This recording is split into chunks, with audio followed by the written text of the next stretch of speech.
भक्तजनों जय माता दी।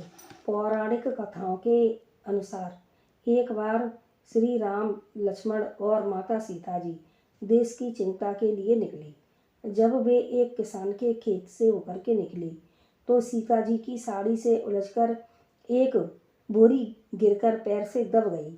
उसमें से 14 तिली निकली। राम जी ने कहा कि सीता जी, तुम्हें इसका पातक लगेगा, अतः 14 साल इस किसान के यहाँ तुमको रहना पड़ेगा। किसान ने सुन लिया। वह बोला, तुम मेरे धर्म की बहन हो, मेरे घर रहना। सीता जी चली गईं।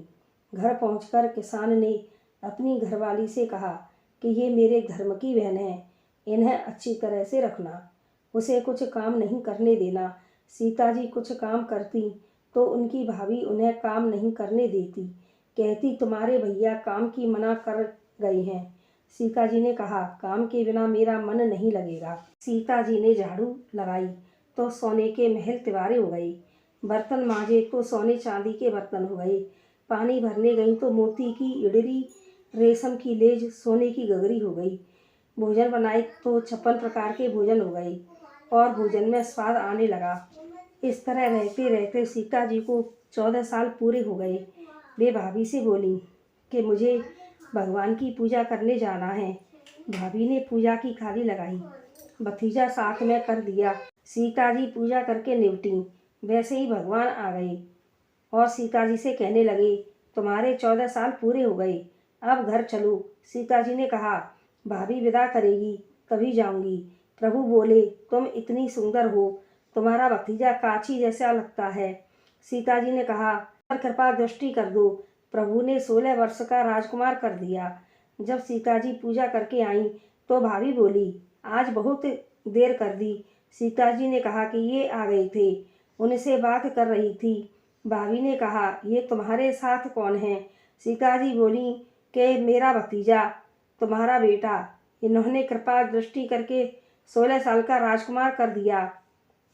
भाभी ने पूछा, वो कहाँ पर हैं? सीता जी ने कहा, बाग में हैं। भाभी गई और उन्हें घर लिवा लाई, 56 प्रकार के भोजन कराए। प्रभु बोले, भाभी विदा कर दो। भाभी ने कहा, सीता बहन कहेगी तो विदा कर देंगे। सीता जी ने कहा, भाभी पियर की खीर पुड़ी और ससुराल के सूखे टुकड़े बराबर हैं, मैं जाऊंगी। भाभी ने खूब पहना उड़ाकर सीता जी को धूमधाम से विदा की। ये कहानी सोमवती अमावस्या से सुनी जाती है, 1.5 साल में पूरी होती है। पहले 6 गोले छिड़के जाते हैं, फिर 6 महीने पीछे 6 फल, फिर 6 महीने पीछे 6 बेसन के लड्डू। इस तरह यह कहानी पूरी करते हैं। पहला फल भगवान के मंदिर में, दूसरा कुआं पर, तीसरा सड़क पर, चौथा कन्या को, 5वां गऊ को और 6वां स्वयं अपने को खाना चाहिए।